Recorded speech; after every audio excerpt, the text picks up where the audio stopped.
ये पूरे आवेदन की माला है, ये पूरे आप फोटो से क्यों हटा रहे हैं? क्यों हटा रहे हैं आदरणीय शर्मा जी, क्यों कर रहे हैं आप? ठीक है ना, तो आप मेरे को ये मैं दिखाना चाहता हूँ। ये आवेदन पिछले 1.5 साल से कंटिन्यू में दे रहा हूँ, पिछले 1.5 साल से आवेदन दे रहा हूँ। ये रीवा से मैं आया हूँ, कुलदीप सोनी हूँ। रीवा जिले में पुलिस की कथित मनमानी, दमंगई और सत्ता के दम पर चलने वाली कार्यशैली का एक ऐसा मामला सामने आया है जिसने न सिर्फ जिले को हिला दिया बल्कि पूरे प्रदेश की राजनीति और पुलिस महकमे में भूचाल ला दिया। पूर्व पुलिस अधीक्षक विवेक सिंह और सिटी कोतवाली के तत्कालीन थाना प्रभारी जेपी पटेल पर जेवलर कुलदीप सोनी द्वारा लगाया गया आरोप कि पुलिस और आरोपियों की मिली भगत से करीब 3 किलो 645 ग्राम चांदी हजम कर ली गई, अब राजधानी तक पहुंच चुका है। यह मामला तब और गर्मा गया जब भोपाल के प्रदेश भाजपा कार्यालय में एक अनोखा नजारा देखने को मिला। मुख्यमंत्री डॉक्टर मोहन यादव कार्यक्रम में शामिल होने पहुंचे ही थे कि अचानक रीवा से आए फरियादी कुलदीप सोनी सामने आ खड़े हुए। शरीर पर कागज चिपकाकर हाथ में शिकायतें लिए कांपती आवाज में वे सीधा मुख्यमंत्री के सामने अपनी आपबीती बयान करने लगे। पार्टी पदाधिकारी सुरक्षा कर्मियों के हाथ पांव फूल गए क्योंकि यह कोई सामान्य शिकायत नहीं थी बल्कि पुलिस पर चोरी, साक्ष्य नष्ट करने और फरियादी को दबाने जैसे बेहद गंभीर आरोप थे। कुलदीप सोनी का आरोप है कि जांच अधिकारी और तत्कालीन एसपी विवेक सिंह ने साक्ष्य मिटाए, व्हाट्सएप में भेजे गए सबूत गायब कर दिए गए, कोर्ट तक गलत और कमजोर चार्जशीट पहुंचाई गई ताकि आरोपी आराम से बच निकले, और जब फरियादी ने विरोध किया तो उल्टा उसी पर मामला दर्ज कर दिया गया। सरकारी कार्य में बाधा डालने का आरोप। इतना ही नहीं, थाना प्रभारी द्वारा 50 लाख का मानहानि नोटिस भेजकर उसे चुप कराने की कोशिश भी की गई। फरियादी का कहना है कि साहब 1.5 साल से न्याय की गुहार लगा रहा हूं, पर रीवा पुलिस ने अपराधियों को बचाने में कोई कसर नहीं छोड़ी। आज मुझे अपनी जान का डर है, मैं सच बोल रहा हूं, इसलिए मेरी हत्या भी करवाई जा सकती है।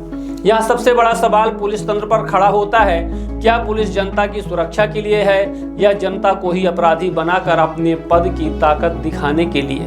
क्या सबूत मिटाना, फरियादी को धमकाना, कानून को मोड़ देना, यही है रीवा पुलिस की कार्यशैली? अगर ये आरोप सच है तो यह सिर्फ भ्रष्टाचार नहीं, व्यवस्था पर कलंक है। मुख्यमंत्री डॉक्टर मोहन यादव ने मामला गंभीरता से लिया और वहीं से डीजीपी को स्पष्ट निर्देश दिए हैं कि पूरी जांच दोबारा कराओ और दोषी कोई भी हो बख्शा न जाए। डीजीपी ने भी फरियादी को कार्यवाही का आश्वासन दिया, लेकिन सवाल यही खत्म नहीं होता। रीवा के लोग आज पूछ रहे हैं, कितने कुलदीप सोनी होंगे जो आवाज नहीं उठा पाते? कितनी बार पुलिस जांच की आड़ में सच को कुचला जाता है और कब तक जनता के कीमती भरोसे को ऐसे ही तार तार किया जाएगा? अब पूरा प्रदेश देख रहा है, क्या पुलिस महकमा इन आरोपों की कलंकित परतों को साफ करेगा या फिर एक बार फिर सच को फाइलों में दफन कर दिया जाएगा? अब जनता इंतजार में है, इस बार न्याय होगा या फिर वही पुरानी कहानी दोहराई जाएगी? आप भी देखिए भाजपा कार्यालय में किस तरह से पीड़ित पहुंचा और पदाधिकारियों के हाथ पांव फूल उठे और उसे एकांत में ले जाकर बात करने का प्रयास किया गया।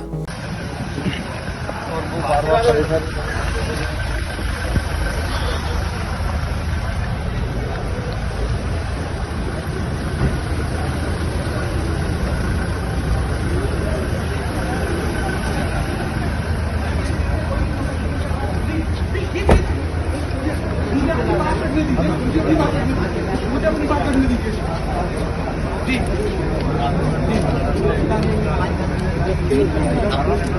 ये पूरे आवेदन की माला है, ये पूरे आप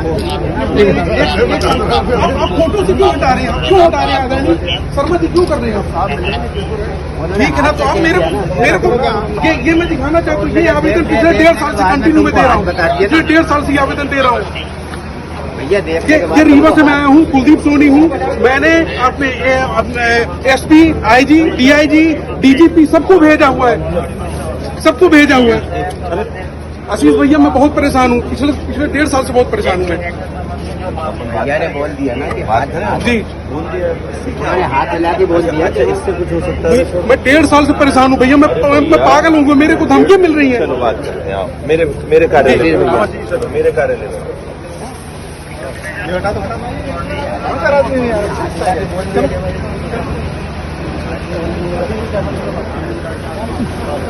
कैसा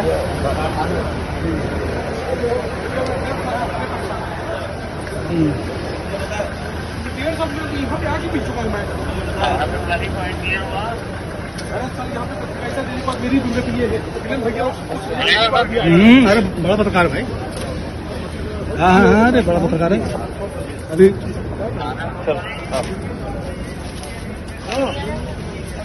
मेरे पिछला सीएम साहब से मिला था। हाँ कुछ नहीं हुआ उसमें, उन्होंने पूरी चार्जशीट में लीपापोती करके सब कुछ कर दिया है।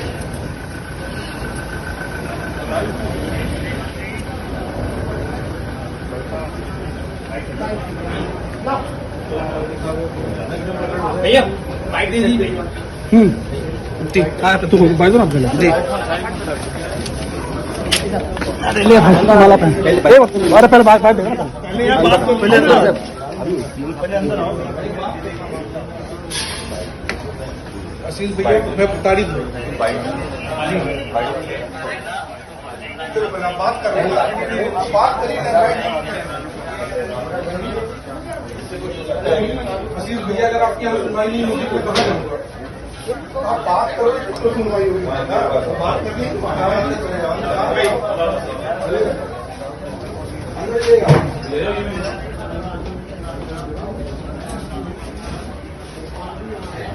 लगातार 1.5 साल से रीवा के तत्कालीन एसपी विवेक सिंह, आईओ महेंद्र त्रिपाठी और पूर्व थाना प्रभारी सिटी कोतवाली रीवा के जिन लोगों ने मेरा मानसिक शोषण किया है, मुझे प्रताड़ित किया है और सच का गला घोंटा है, और वो भी तब घोंटा है जब मैंने इसकी शिकायत पूर्व में अपने माननीय मुख्यमंत्री मोहन यादव जी से की थी। उन्होंने तत्कालीन डीजीपी सुधीर सक्सेना जी से मिलने के लिए कहा था, उन्होंने जांच के लिए भी लिखा था डीजीपी ने।